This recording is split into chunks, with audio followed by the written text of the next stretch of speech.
Welcome to the Making of Man. My name is Matthew Rodriguez, and today I'm sitting down with Andres Loret. We discuss the plague of our time, lust, and more specifically, pornography. We take a look at some common pitfalls to avoid, why you shouldn't consider getting a girlfriend to be a solution to this problem, resources, and more. Enjoy.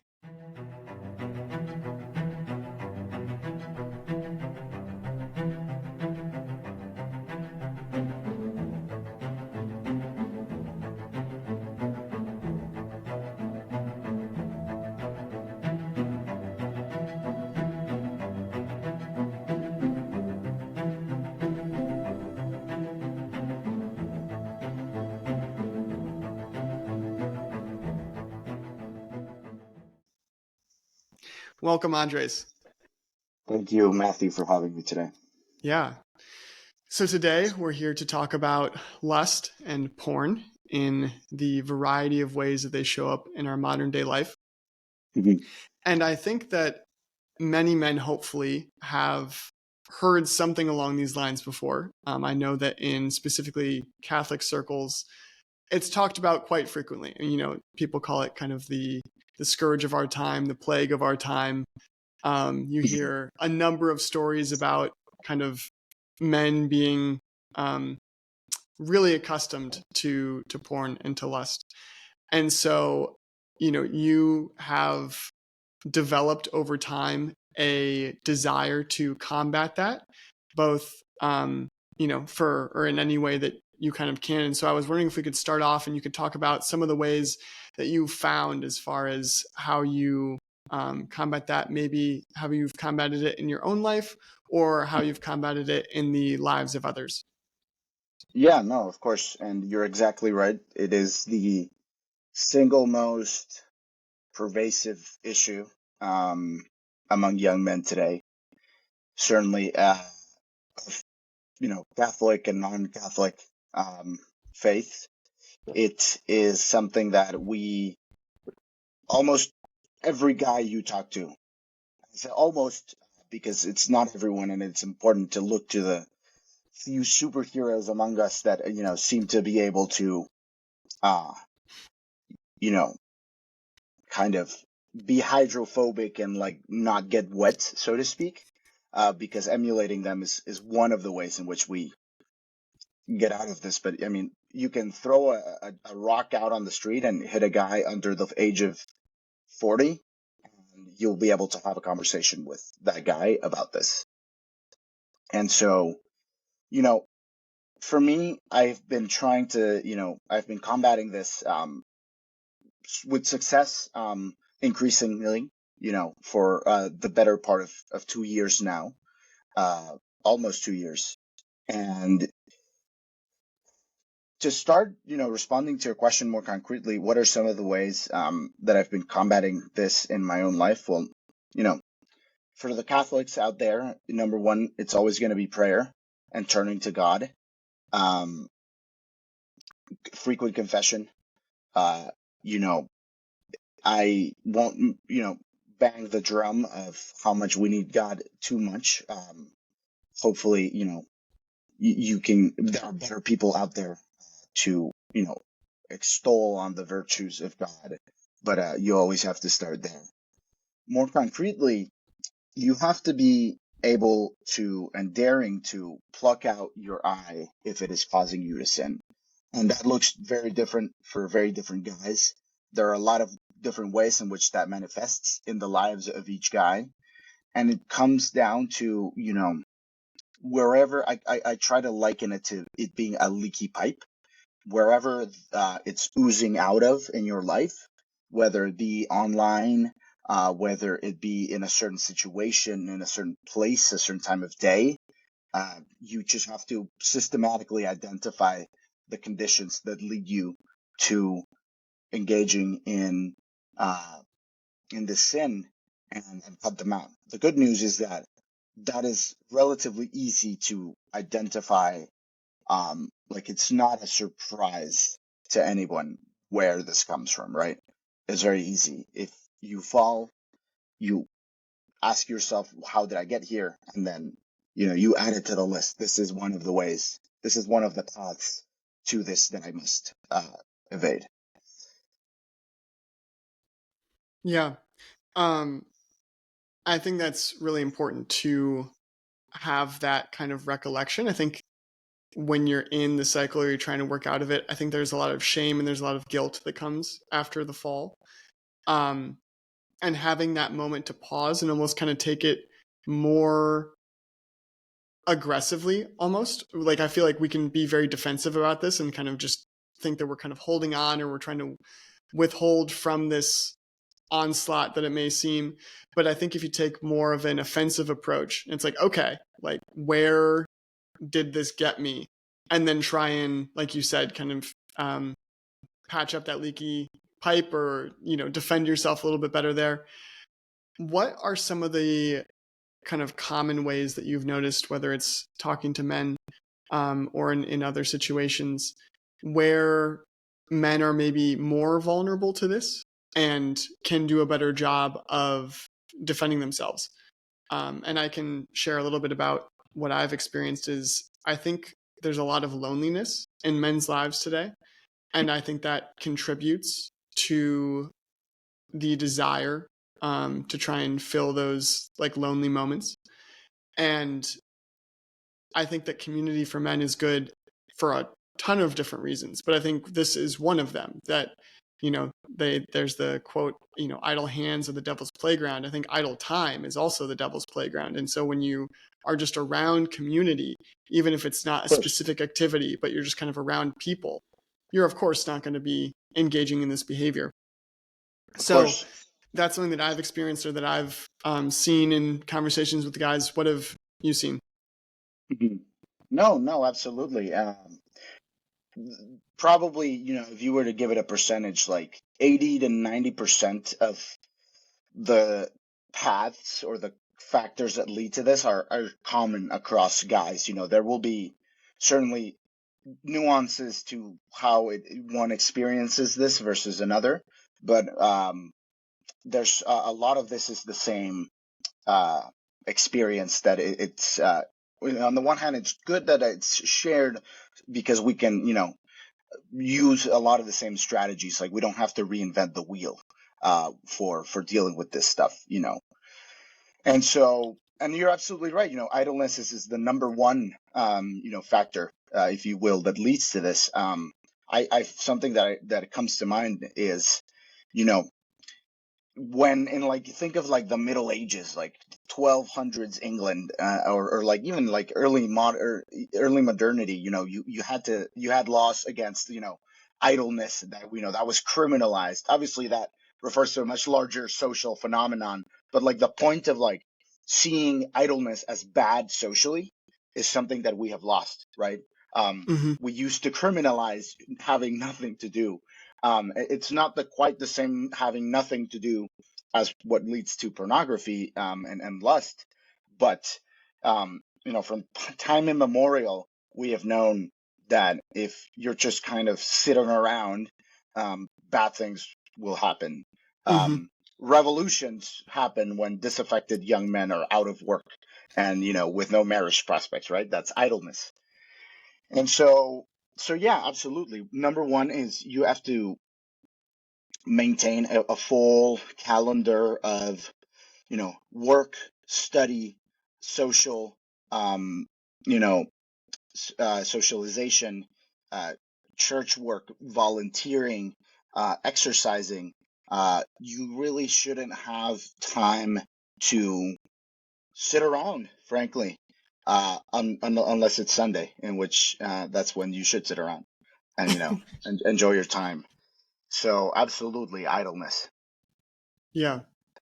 Well, and I think going back to like the historical perspective that you brought up, I think as well something that I've reflected on is you never really used to be alone as much as we are now. You used to Mhm. basically be a child, um, and so you would be under the watch of your parents, and then you would kind of find someone that you were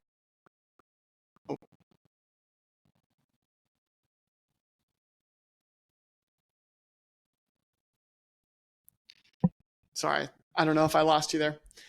No, hello. Oh, okay, cool. Yeah, So no, just going to the historical perspective that you brought up. In addition to idleness, we were never really alone as much as we are now, where you were under the kind of house of your family, and then you basically met someone else, and then you started your own family with them, right? And so, of course. if we think about kind of just the community aspect, you were never really alone. And I think that Mhm. now we have this gap where your 20s and maybe early 30s, it's very common for people to be basically living alone. And I Of think that course, causes yeah, a lot of problems as well, when you're kind of taken out of that community setting. of course. Just to keep sort of developing a little bit of that historical angle, something I recently learned is, if you picture from like your eighth grade, world history textbook, um, kind of, what did people 2,000 years ago, 1,000 years ago live like, you kind of picture maybe like some sort of a hut with just like a hearth in the middle and, kind of like everybody living under one roof. And, this is exactly like people used to live, multi-generationally under one roof without any rooms of separation. Um, and so you quite literally, I mean, didn't, not only, and does the modern American move away from home at 18 um, and go to college and now lives alone, but, even when you still live with your family, you didn't have your own room. I mean, we had, you know, things that prevented, idleness, and then that was, uh, helped for sure. Mm-hmm. Yeah. Yeah, In addition to free time or lack of direction, one of the other things that has obviously come up in the news and it's been all over is social media and how that proliferates kind of this ability to be more lustful with social media. And there are a couple yeah, states more recently that have taken a pretty offensive approach to this, and they've started to limit what types of material can be online or how you can access material online. And I see that as a huge victory. hmm I think that makes all the sense in the world to try and limit this because that's the way that the majority of men find it. And I right. was wondering if you had any thoughts on that, both just the social media in general, and then also just how men can specifically curtail social media use, if there's tools or resources that you've used to limit social media use or that you've seen other guys successfully do. Right. No, of course. Yeah, and, social media definitely is the biggest enabler of all of this. Um, you see the amount of just pure screen time that we we are using, people, even people younger than us, we're in our mid 20s, but just look at the 15-year-olds today. Somehow they're even worse than when we were 15 years old, in terms of raw number of hours per day or week.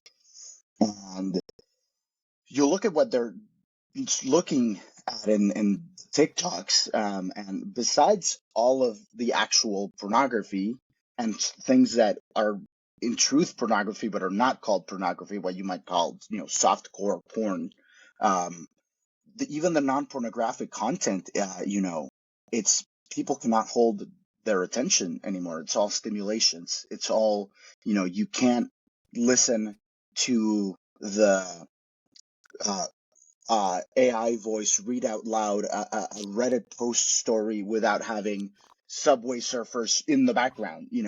This is a very specific kind of, what you see in your YouTube shorts and whatnot. Mm-hmm. It's absolutely atrocious. I think people our age certainly have less attention than, our parents' generation, but somehow the kids, 10 years later are even worse, which I didn't think was possible. So certainly social media, biggest enabler of this. And to specifically, what has been done I think I can only talk about my experience, but I think again it probably will apply to a large swath of men. But I do want to be careful and say that I do believe that uh, this is something that is not universal. So, you know, you have to borrow a phrase from Chinese political philosophy. You have to cross the river by feeling the stones. You know, you have to feel your way through. And so for me, this meant, progressively getting off social media. I deleted Instagram uh, June of last year, and then I deleted, you know, eventually Twitter, eventually, Telegram. And for me, I found that most of the audio visual media, the TikTok, the Instagrams are more likely, incredibly likely to throw, pornographic content at you. Because um, as soon as they know you're a man, that's it. It's game over. Like Mm, your entire account is infected. Like some would say, oh well, I can limit my time. I can yeah, I can make a new account and only like Christian posts and all these things. They have settings to hide and not safe for work content and all these things, and like it helps at the margins. But in my experience, what is considered not safe for work these days is just mm, um very little stuff. I mean, there's just even the things that are within the bounds are just completely, you know, bad pornographic content. And so I found that at least for a time, if you are struggling with this seriously, you need to fully go cold turkey with social media. Um, I believe that there are men out there who can, use it without falling into sin. Surely, um, but I suspect that for most of us, that is not the case. And it certainly wasn't the case for me.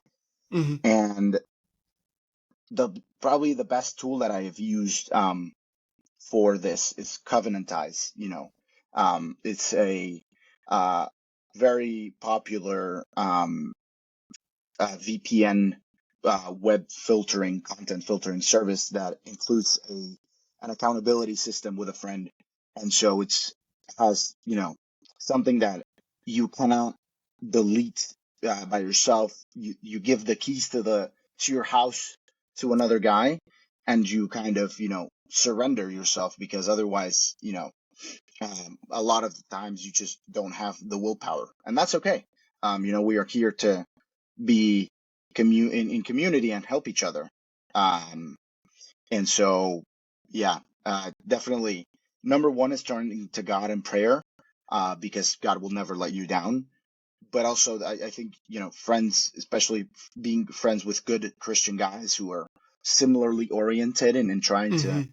achieve, you know, sanctity uh, as their final end, has been of immense help. Yeah. How do you bring up this topic in conversation, and how do you get an accountability partner? I think that vulnerability in this regard might be something that men shy away from. But as you just mentioned, one of the better resources out there or ways to combat this, involves an accountability partner. So what have Yeah, you found to be able to like create that connection with someone? of course. I think number one is you have to be very humble with this. You have to approach it in a way saying, hey, you know, this is something that we need to talk about.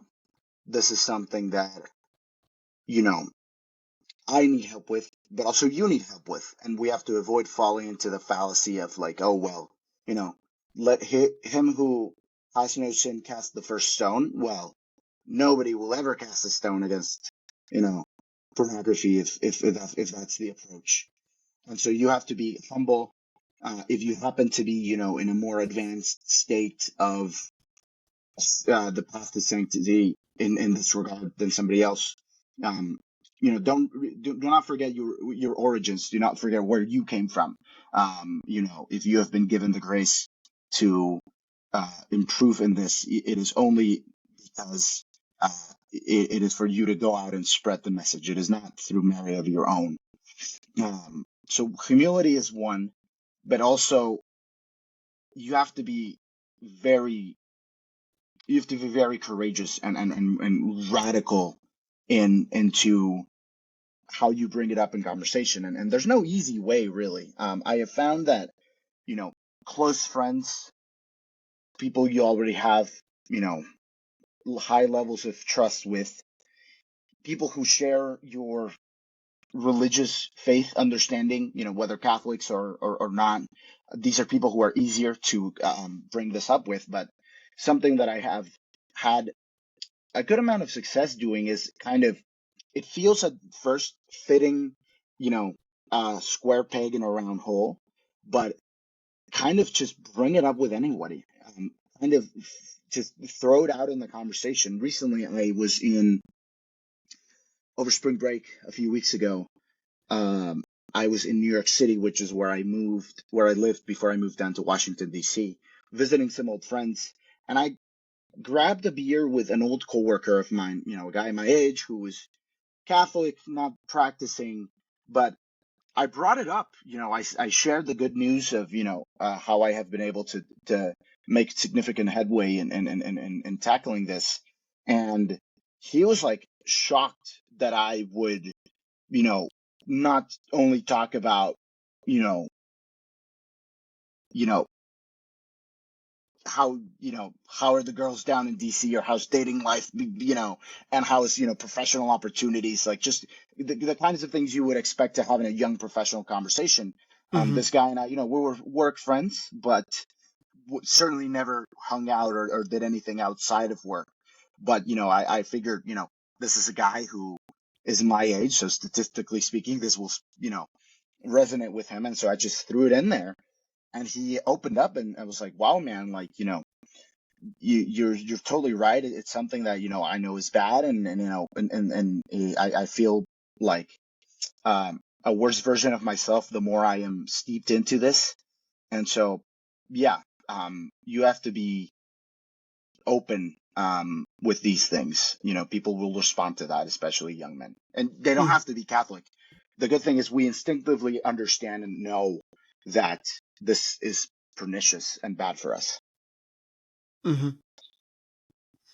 Yeah. And I think that's important too, just to remind us as Catholics, even though in some regards we can see ourselves as the few against, the multitude of sins that are in our culture today.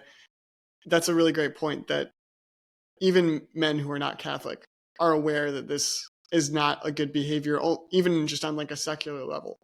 And you mentioned kind of in that conversation, even though it was with a work friend who maybe thought it was going to be on relationships or how your work is going now or things like that.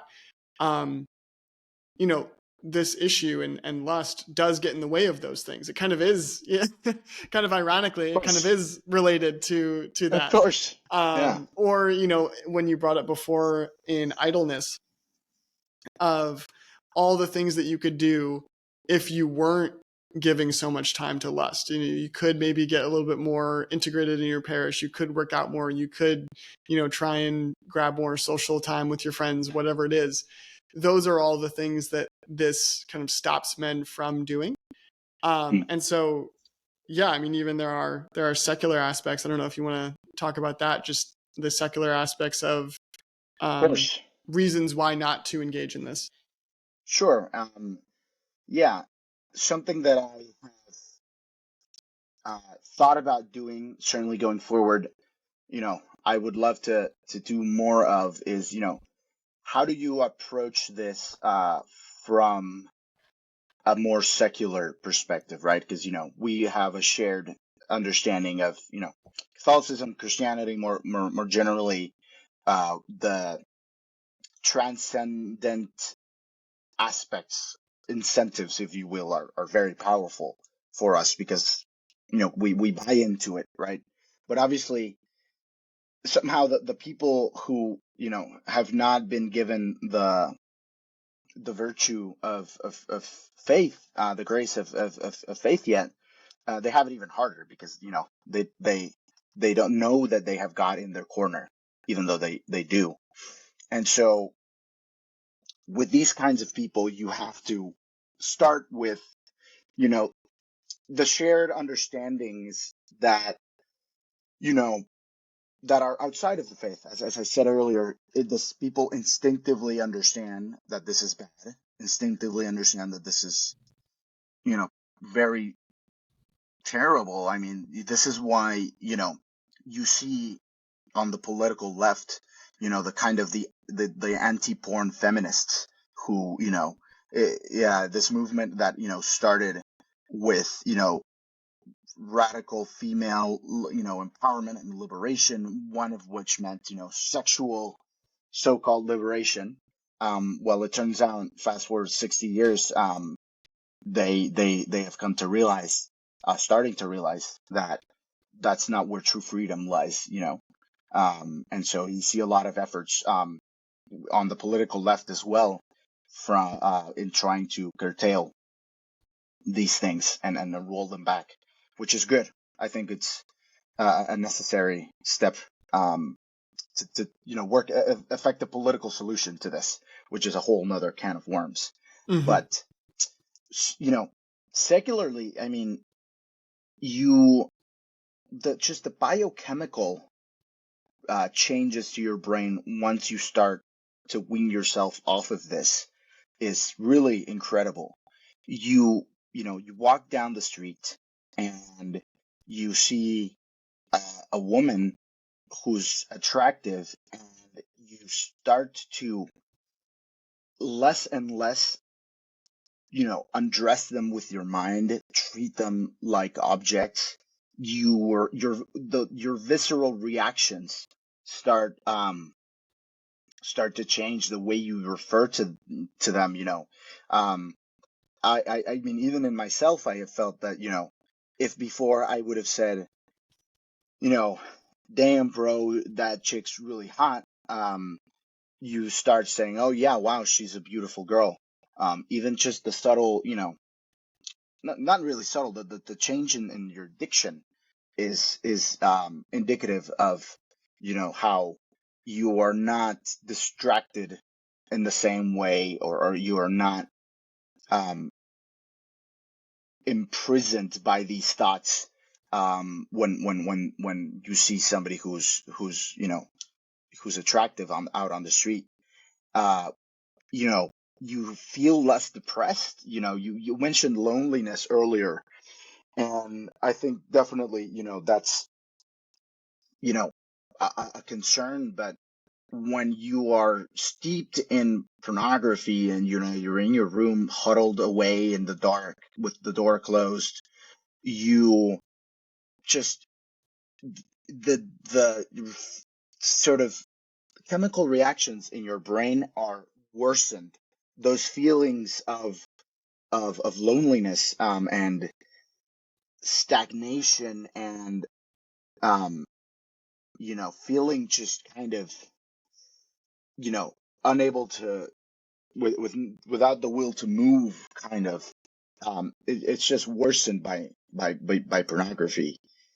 So yeah, definitely, you will work out better when you are off of this. You will study better. You will have higher, mental clarity for anything ranging from moral judgments to, just motivation in general. It's truly transformational. Mm-hmm. Well, and even in like the sexual act, your body works better. And as Catholics, we would say that should be disclosed behind marriage. But it's been really interesting watching the data come out of how many young men who like you said, we know that that demographic is heavily embedded in pornography and now is also experiencing a rise in the use of Viagra to help them when they are engaging with an actual person, which again, we'd find some flaws in that. But I think that I hope that that is a wake up call for a lot of guys, that the neurochemistry that you're talking about, that something's not right with that. If when you are actually, um, you know, with someone else, you cannot experience that moment the way that it should be experienced. So I'm hoping, maybe this is too optimistic, you can let me know, but I'm hoping that that starts to get men to pick their heads up and and look around and see if there are some changes that need to be made. Yeah, I hope so. I don't think it's you know, I think it's easy to think that, the pendulum is starting to swing the other way, is something you might hear. And, people are starting to wake up. And like, yeah, I think that's true. But this thing is not like, this is not like, your free market self-correcting back to equilibrium. Mm-hmm. This is something that we need some Keynesian interventionism, to use an economic phrase, to really get back to where we want. There are conditions changing in society that we can take advantage of, but decisive action needs to come from a lot of sectors to really undo this. Otherwise, we're going to keep being in this hole. I think of, again, these polls are taken with a different sort of idea in mind, and this is seen as a problem for different reasons. But you look at the polls that talk about how Gen Z is like the least sexually active generation in decades, right? Mm-hmm. And so, ironically, as porn consumption has gone up, actual human interaction, actual levels of testosterone, libido, sexual encounters, which we believe should pertain to marriage, but all of those things are going down. Mm-hmm. Even as we reach our fuller sexual selves, this is what they tell us. And you look at the data, and it's simply not true, and it leads to very kind of funny, but also perverse sort of reactions in the culture. I think about, there was an op-ed published in the National Review, a well-known, conservative news outlet, where there was a guy who, citing these statistics about how Gen Z, they don't, they're not having the kids aren't having as much sex anymore. He's nostalgic for kind of the like 80s, like the cool kid with the in high school, who takes his girlfriend to the drive-in movie theaters and kind of loses his virginity in the back seat. And so we're harkening back to kind of a more conservative, a way of living out our sexuality, that of course as Catholics we reject, right? But it's kind of this very interesting notion that there's a sense that not having sex is bad, and that we should be having it. I think that's a good notion, which is need to be having it in the proper, form of marriage. But you don't want to be Japan, right? You Mm-hmm. don't want to have, you know, hundreds of thousands, millions of young men who are just completely asexual. That is bad Mm-hmm. as well. Yeah. Well, and we can dive into a couple aspects of kind of the natural development that we would love to see in men, of trying to find a woman to marry. Um, I think that there's a number of things that we could talk about there. One of which, it reminds me of a C.S. Lewis quote where he described, I forget what he was even describing, because of course they didn't have the type of media and visuals that we have now when he was writing, but he was describing something about lust, maybe just lust in general. And he described the idea of it as a harem of women who do not call anything more out of you, right? It's just complete like fantasy fulfillment where they don't make you change. They're just there and they accommodate your every desire. This was Mhm. a letter to a friend that he was writing about this. And I've thought about that in terms of fantasy fulfillment and today. And there are a number of things that do this. It's a topic for a different day, but I think kind of like sports betting or very very intense sports watching kind of does this. It's a level of fantasy fulfillment. But I think this as well, right? Like porn is fantasy fulfillment where nothing is required of you to be different, and yet you get to live as if it is, right? You get to live as if you have access to these women that you do not. Of course. And so there's that aspect that we can talk about, but also the idea that you had brought up, which I think is correct, of we shouldn't assume that getting into a relationship is going to heal us, right? There's a earlier level of work that we need to do before getting to that. So I want to bring up kind of both those things. We can take this wherever we want, but I'd be curious to get your insights on that. Right. Yeah. No. You're the first point about fantasy is correct. You don't have to improve yourself. You know, physically, mentally, professionally, uh, in terms of your personality. You don't have to work on anything to get access to, you know, to a lot of, these women on the screen. And that's, who would, that's such an attractive proposition. You can get what you want without putting in any of the work, right? Obviously this is, a false promise, but, it's certainly why this stuff is so addictive. Somebody, in a conversation I was having, on this topic generally recently with somebody, today, your 20-year-old young man today, in the course of his lifetime has probably seen more naked women on the order of hundreds, if not thousands of times more than anything that his grandfather would have ever seen. I mean, Mm-hmm. forget, sort of how to live your sexuality in kind of a Catholic Christian understanding. Before the advent of the internet, not that long ago, 30, 40, 50, 60 years ago, you had to like go out. You had to go to the bars. You had to, go physically, get a motel room. You had to wait for your parents to go out of town for a weekend and leave you alone in the house. How many, you know, naked women would a guy see in his life on average, 100 years ago, between 1 and 5 at the most, like, it was just really difficult to get access to this. And then, stuff that starts to get, worse with the advent of your Playboys, right?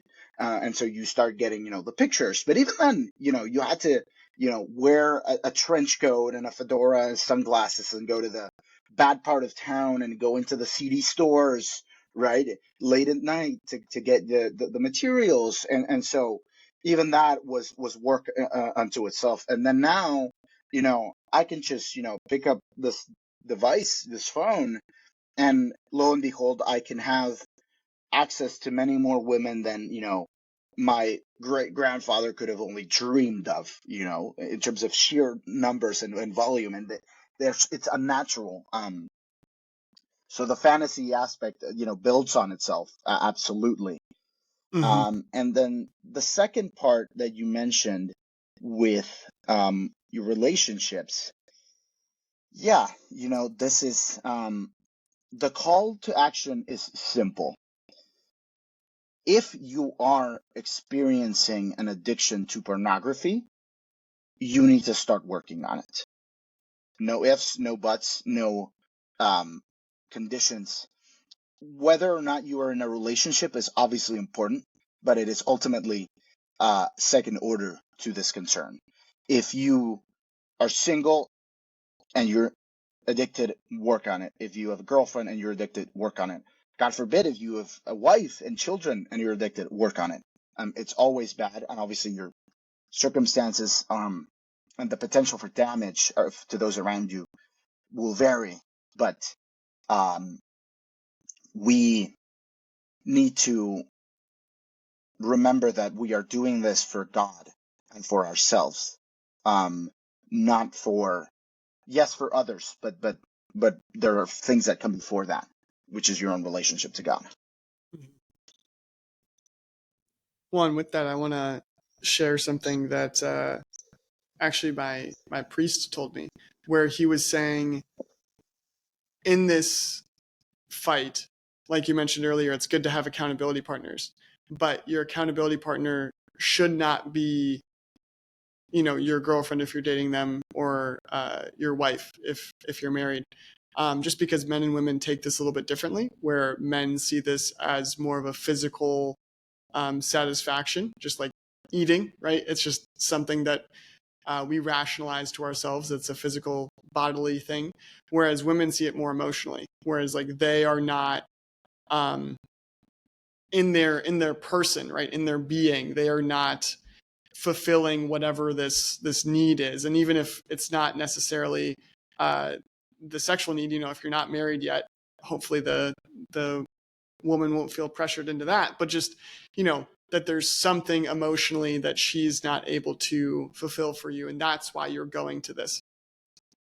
And so I just want to tangentially put this in here, that if you are kind of one of those guys that's dating or is married, and you are thinking about going to your girlfriend or wife as your accountability partner, I would strongly suggest don't do that. Go and grab another guy. You can use some of the ways that, like you already mentioned, that you can just bring it up in conversation and try and grab an accountability partner from one of your friends. But to try and avoid bringing your girlfriend or wife into this, is we just view it differently, and it's more emotionally damaging to her than it is for us. I think that's right, absolutely. And yeah, there's a quote from St. Paul's letter to the Corinthians that I think kind of gets a little bit to the heart of this that we're talking. He goes to say, now to the unmarried and the widows I say, it is good for them to stay unmarried as I do, but if they cannot control themselves, they should marry. For it is better to marry than to burn with passion.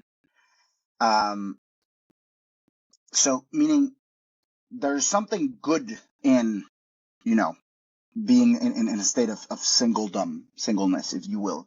Obviously, St. Paul is not here saying, don't get married. Obviously, the richness of the tradition of the Catholic Church has come to teach us that there are two states that men and women are called to. One is the married life, to, procreate and have children and grow in the faith by becoming one flesh. And celibacy for the religious life, if the priesthood or being a nun is your vocation. And so we obviously, before we get married, we are going to be to be single, but that in and of itself is a mission. Like it is proper for us to work on this even without thinking about how this will, make me more better at talking to women, give me more social energy, make me be a better boyfriend or husband. Yes, but St. Paul reminds us that even without those considerations, you with God comes first. Mm-hmm. Yeah. Yeah, no, that's a great point. Speaking on that kind of theme, are there any scriptures that you repeatedly go to try and find, fortification or perseverance from this, or that you've seen other guys really relate to? Yeah, of course. Something that I find very useful is a book called The Interior Peace by Father Jacques Philippe. It's rather a popular, spiritual reading, penned it within the last 20 or 30 years. I mean, he's a priest from France who's still around. And so it concerns, how do you go about maintaining the interior peace? And it's a great short little book that has helped me immensely uh, in, in recent times. And concerning, you know, pornography, one of the biggest takeaways that I've had from reading this is the correct reaction when you sin and you fall with any sin, but I think this is specific, like even truer with pornography and lust. If you are sad and or start to despair and get dejected, that is a sign that you are being prideful and that you thought Mm. you could do it yourself and that you were strong enough to avoid and resist, which you are not. You will never be. And you were counting on yourself erroneously. And when the truth was laid bare of your own weakness and you know, your own mortality, and you fell and you weren't the superhero that you thought, you feel your ego is bruised, right? And so that's where this kind of cycles and spirals and says, well, you start thinking, oh, well, maybe I am, useless. Maybe I am worthless and I can't improve. There's nothing I can do about this, which is incorrect, at least in part. It's true insofar as you cannot do it yourself, but with the grace of God, you can. And so the correct reaction when you do these things should be calm and you should not really be surprised. You should think, oh, yeah, like, of course I fell. Of course I, you know, had the chocolate when I said that I wouldn't. Of course I fell into lust. Of course I gossiped. Why? Because I am a sinner. I am fallen. Um, and I am. It is in my nature, in my broken nature, to do these things. And so I have to go to confession and ask God for even more graces to do this. So keeping the peace when you sin, I think, is important to start to break away from this. Mm-hmm. Well, and our culture is really built against that. Um, you mentioned kind of some examples, but I feel like that's the whole pull yourself up by your bootstraps mentality, is the underlying assumption that you actually can, right? Like you can just muscle through it, white knuckle it, whatever you want to Yep. call it, and get through. And Hmm. I think that that's been helpful for me just as I get deeper in my faith, just learning how those two roads, the Catholic kind of understanding of man and the American understanding of man, are not the same. They don't converge. Um, Yeah, of and course. and that's important to know, right? Like you say, with stuff like this, because if you're just looking to yourself, then you are totally going to beat yourself up. Versus if you can say like, oh yeah, like I'm small, like I am not a powerful entity, Hmm. and I need, in fact, the strength of God in order to Yeah, overcome this. yeah, I know, absolutely. And yeah, you look at like secular approaches to these things, and they exist, and I don't doubt that they produce results for some people. The so-called, the no fap movement. Go cold turkey, and you go on these like, online fora on, men's websites, whatever, Twitter or Reddit or wherever these spaces exist. And the rhetoric is all, you know, cold turkey, very much warrior mentality, you know, kind of like, look at yourself in the mirror, kind of, punch yourself around and say, you know, you are not a guy who, uses pornography. You are not this, you are not that, and kind of like almost in a, very tantric way of repeating yourself these things. I think stuff like that helps. Don't get me wrong. It's powerful fuel to kind of jumpstart this. But ultimately, where it falls short and it's inferior to the Catholic approach is that it fails to capture this fallen brokenness of man, that you need a higher power to to call on to truly start in a sustained way break away from this. Mm-hmm. So we've kind of talked about um, getting out of this. Now, if we can imagine maybe the guys that you mentioned at the beginning, the heroes who have never fallen into it, or with God's help, we do get out of this. What do you recommend guys do who have kind of achieved success? What do you recommend they do? Do they turn around and help people out, or is that a temptation? I've seen many different opinions, and I'm curious on what you'd say. Yeah, I think it is part of our uh, mission as Christians to help out one another, right? And so people will be good or better or worse at different things in different aspects of life, and we are called to lift each other up and help one another.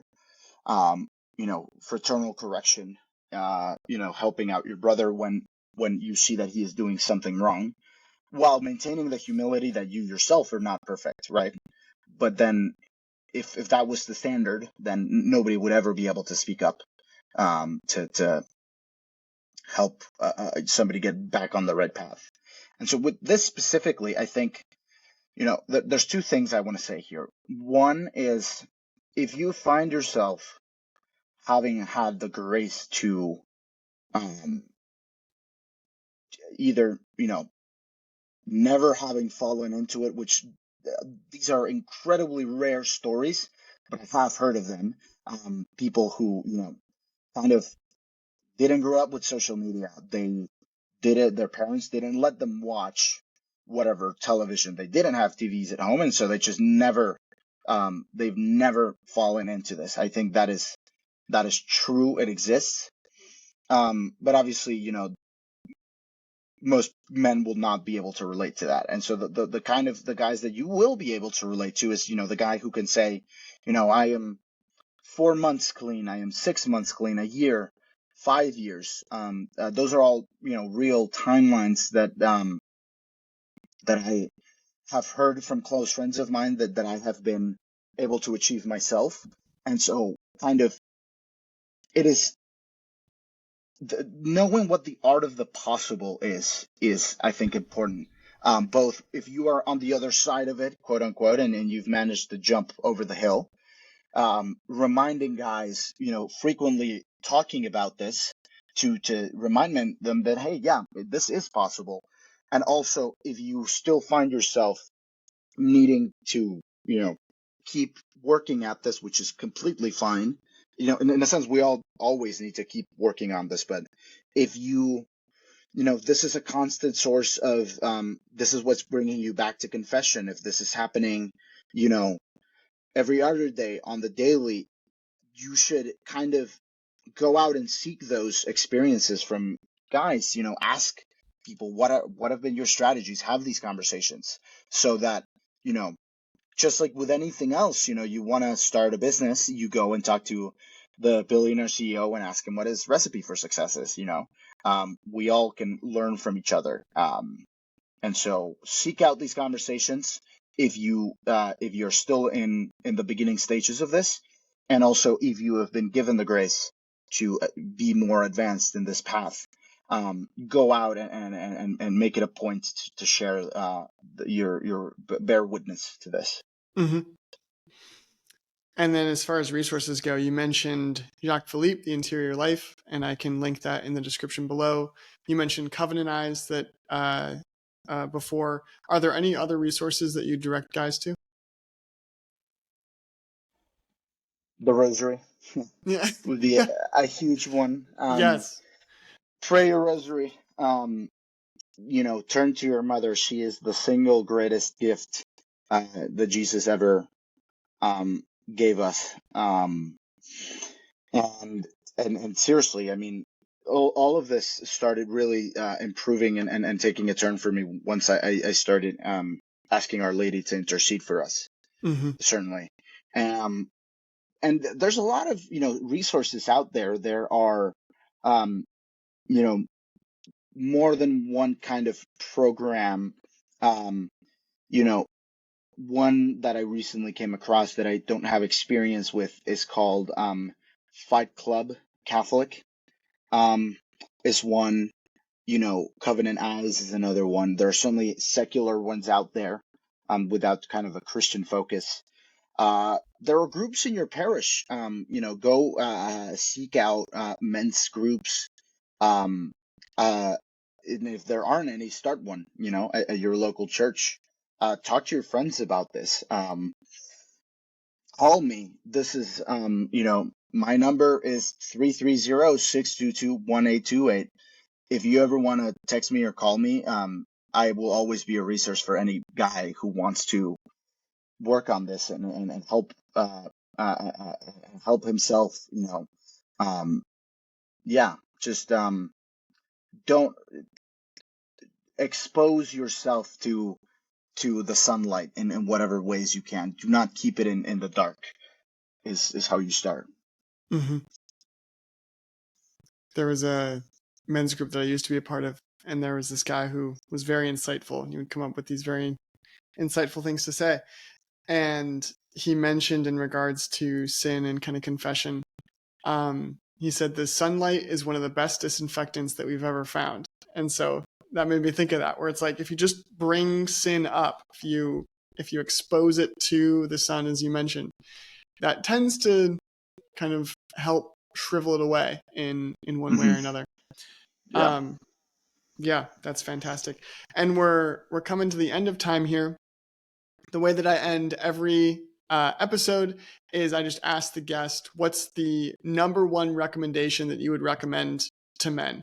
It doesn't have to be relating to the theme of the episode today. It can just be true, like number one for you. Like, what's your greatest recommendation that you would give? Greatest recommendation. There are many things flagging men today. Obviously, this is a big one. Lust, but other concerns, mundane ones. Getting better grades in school, getting a job, improving in your hobbies, whatever the case may be.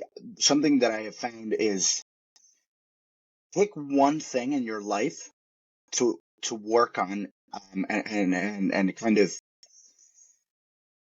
have in your kind of personal improvement plan. You should always have one thing that, if you wake up and say, if I tick this box, this day will not have been in vain.